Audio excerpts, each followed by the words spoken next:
Good morning, everybody. It's Pastor Jon with another edition of Monday Morning Quarterback. Yesterday, we talked about the Great Commandment.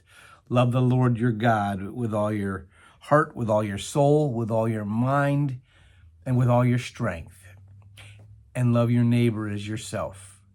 Now, when Jesus gave this commandment, he was essentially taking two verses, one very well known from the book of Deuteronomy and one lesser known from the book of Leviticus, and combining them into one to kind of make the Great Commandment. And it's interesting to note how love of God and love of neighbor, and lest we forget love of self, are conjoined there. They're mixed in.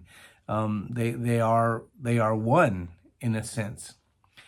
And so today I thought I'd do something a little bit different for Monday Morning Quarterback in kind of honor of this idea that love of God, love of self, and love of neighbor are all one unity.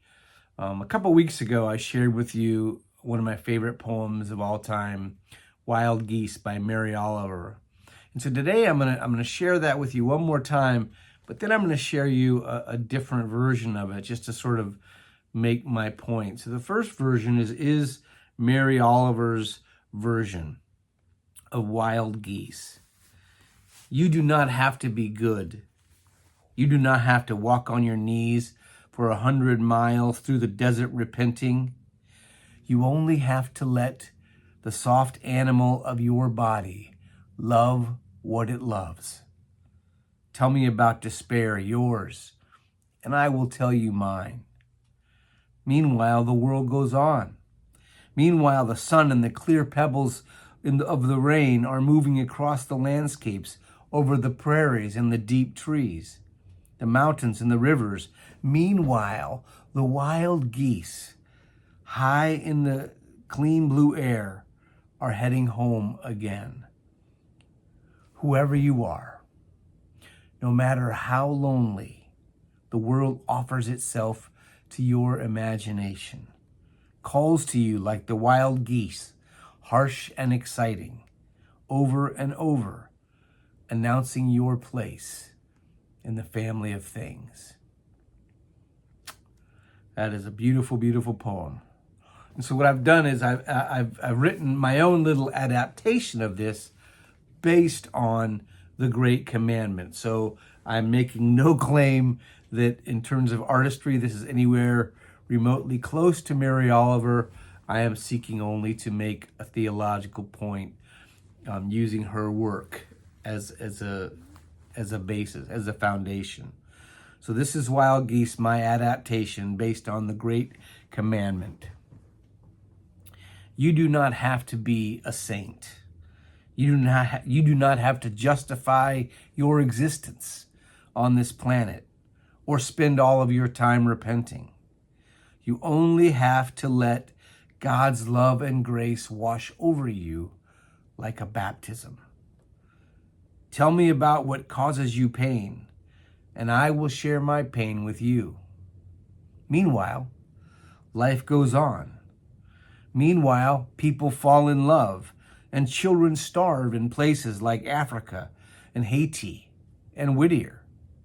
And hearts beat with a desire for something real. And God's love remains steadfast, the foundation of everything. Meanwhile, the wild geese, high in the clean blue air, are heading home again. Whoever you are, no matter how lonely, how hurt, or even how happy, God has given God's self to you and for all the world, including you. God calls to you like the wild geese, harsh and exciting, over and over, announcing your place in the family of things. My friends, love is the foundation of the kingdom of God. Love of self, love of neighbor. All three facets of God's love are important and necessary for God's chain of love to be strong. Jesus. Love God because he first loved you. Let God's love transform the way you see yourself. And having been transformed, love your neighbor in the same way. Well, what he actually said was, you shall love the God, Lord your God with all your heart, with all your soul, with all your mind, and with all your strength. Love your neighbor as yourself. But we can only love our neighbor if we love ourselves. And we can only truly love ourselves until we experience God's transforming love for us. Hope you have a wonderful week, my friends. God bless.